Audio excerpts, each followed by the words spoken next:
Next, fertilization in animals. In animals, the process of fertilization divided into two types. In animals, the process of fertilization divided into two types: external fertilization and internal fertilization. External and internal. When the fusion of male and female gamete, when the fusion of male and female gamete takes place inside the female body is known as internal, whereas outside known as external. External means outside, bahar. Internal means inside. So once again, fertilization or syngamy is of two types. Question: where does the process of syngamy takes place? जो fertilisation है, syngamy process है, कहाँ होता है? Where does the syngamy occur और takes place? तो syngamy और fertilisation takes place in two ways, two places. Number one, external fertilisation, when the process of fertilization takes place outside the female body, known as external fertilization. Example: bony fishes, frog. In such type of organism, the fusion of male and female gamete fuse outside the female body and also external development. यानी in such organism, external fertilization and external development. Gametes are vulnerable to predators, so such type of organism produce a large number of gametes. Such type of organism produce a large number of gametes. Internal fertilization, when the fusion of gametes takes place inside the female body, this process is known as internal fertilization. इसमें जितने higher animals हैं, mammals हैं, काऊ, dog, ये सब में, reptiles, aves, internal fertilisation होता है. इसमें भी दो कंडीशन है, इंटरनल फर्टिलाइजेशन और एक्सटर्नल डेवलपमेंट. फर्टिलाइजेशन इंटरनल होगा, लेकिन जो उसका डेवलपमेंट होगा वह आउटसाइड फीमेल बॉडी होगा.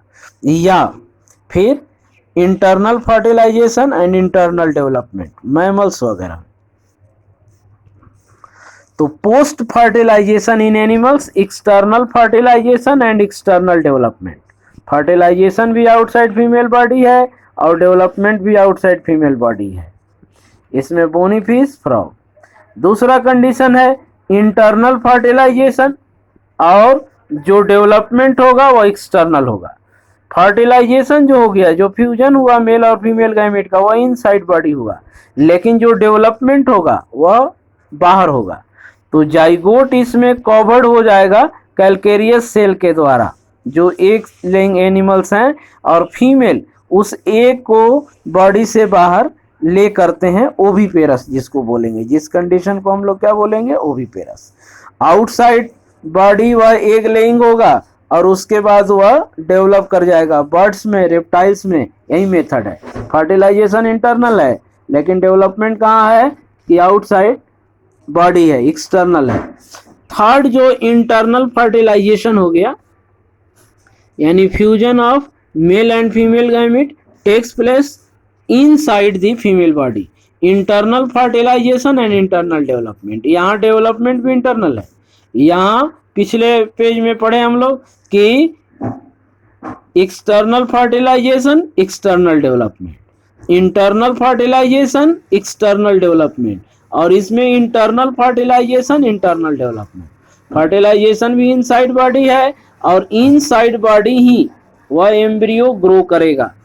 यानी इस टाइप के कंडीशन में female give birth to young ones, यानी दे आर विविपेरस. ये क्या है, विविपेरस है. एक और भी कंडीशन है ओवो विविपेरस, शार्क में, रैटल में, वाइपर में. सम एनिमल्स, इस टाइप के जो एनिमल्स हैं विच जो है सो यंग वंस को तो बर्थ देते हैं, लेकिन डेवलपमेंट जो हो गया वह आउटसाइड, एक तरह से कहें हम लोग कि आउटसाइड फीमेल है. ठीक है. तो नेक्स्ट जो टॉपिक हम लोगों को अब रिवाइज करना है वह है पार्थेनोजेनेसिस। पार्थेनोजेनेसिस यह जो टर्म है, इस टर्म को, पार्थेनोजेनेसिस टर्म को रिचर्ड ओवेम ने दिया था। पार्थेन्स होता है विर्गिन, जेनेसिस हो गया डिसेंट, यानी विर्गिन बर्थ। पार्थेनोजेनेसिस का लिटरली जो मीनिंग हो गया वह विर्गिन बर्थ। तो एक तरह से कहें कि यह मॉडिफाइड सेक्सुअल रिप्रोडक्शन है, where egg developed without fertilisation. Parthenogenesis is a transitional type of reproduction, या कहें कि uniparental sexual reproduction in which new individual develops from single unfused gametes. Generally, largely female gamete developed into young ones without fertilization. The young ones resemble similar the parents in all because all inherited characters. After finally parthenogenesis discovered in animals, animal में जो parthenogenesis को खोजने वाले थे वह Charles bonnet ने 1745 ईस्वी में, चार्ल्स बोनेट ने एनिमल में जो इसको खोजा था। लेकिन यह जो टर्म है, पार्थेनोजेनेसिस टर्म है जो अभी पढ़े हम लोग, तो वह रिचर्ड ओवेन ने ही दिया था। खोजने वाले चार्ल्स बोनेट 1745 में, पार्थेनोजेनेसिस टर्म का यूज रिचर्ड ओवेन ने दिया था।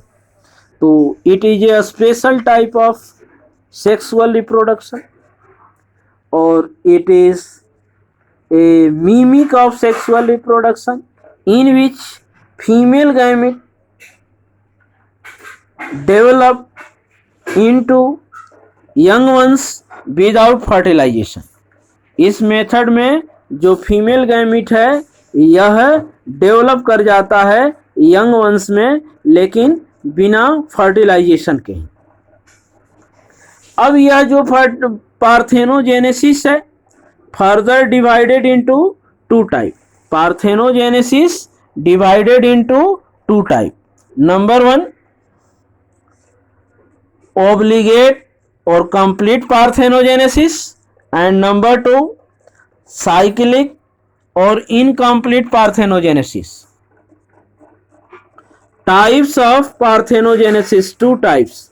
Types of parthenogenesis, two types: natural parthenogenesis, artificial parthenogenesis. Natural parthenogenesis is only mode of reproduction. Natural parthenogenesis is the only mode of nutrition.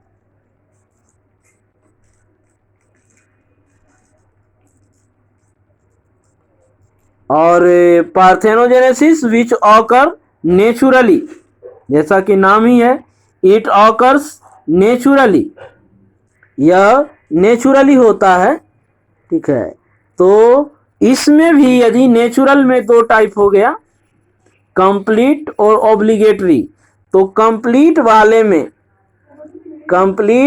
में जो mail नहीं होते हैं, मेल्स इस पॉपुलेशन में नहीं होगा। यानी ओनली मीन्स एकमात्र यही तरीका है जिसके द्वारा वह अपने कंटिन्यूटी को मेंटेन करता है। इस कंप्लीट वाले में मेल्स जो होगा वह पॉपुलेशन में नहीं होगा। Only means of reproduction, no males. Once again, complete or obligatory parthenogenesis is the only mode of reproduction as males are absent in population. Due to absence of male, sexual cycle cannot be completed.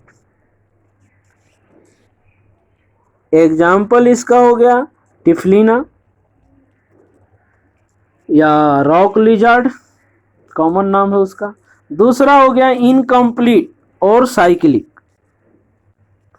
तो incomplete या cyclic parthenogenesis में हो गया कि both parthenogenesis and sexual reproduction in cyclic way है, यानी यहाँ female ही प्रोड्यूस करेगा दोनों ही फर्टिलाइज और अनफर्टिलाइज एग या फीमेल के द्वारा ही प्रोड्यूस होगा। दी बेस्ट जो एग्जाम्पल है वह बीज, हनी बीज। मेल का फॉर्मेशन जो है वह पार्थेनोजेनेसिस के द्वारा होगा, जबकि जो फीमेल वर्कर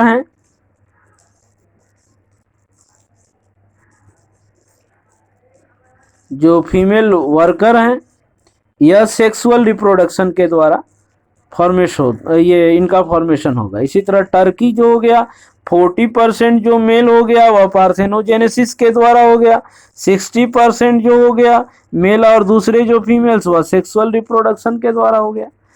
तो इस तरह से यह पार्थेनोजेनेसिस भी एक टाइप है, एक ट्रांजिशनल टाइप है रिप्रोडक्शन का, जिसके द्वारा ऑर्गेनिज्म अपनी कंटिन्यूटी को मेंटेन रखते हैं। और एक लास्ट टर्म इस लेसन का अभी तो है वह है एम्ब्रियोजेनेसिस, जो कि पिछले क्लास में हम लोग पढ़े भी थे कि वहीं जो प्लांट में मेनली जो जाइगोट है वह एम्ब्रियो के रूप में डेवलप्ड होगा और वहीं एम्ब्रियो डॉर्मेंट स्टेज में सीड में प्रेजेंट होता है, अंडर सूटेबल कंडीशन में वह ग्रो कर जाएगा। तो आज का जो होमवर्क है वह टू कंप्लीट और to make fair of lesson 1। इस तरह से लेसन 1 यानी रिप्रोडक्शन इन ऑर्गेनिज्म हम लोग रिवाइज कर लिए, नोट्स भी इसका, लाइव क्लास भी, और आज ये वीडियो के द्वारा भी जो थोड़ा रिमेनिंग पार्ट था उसको हम लोग कर लिए। तो पहला जो होमवर्क है टू मेक फेयर और to write answer of all NCERT book questions that. और एक्सरसाइज में जो NCERT बुक के लेसन 1 में क्वेश्चन दिए गए हैं उस क्वेश्चन को नोट करना है, फेयर करना है फर्स्ट, उसके बाद उसको लर्न करना है। Thank you.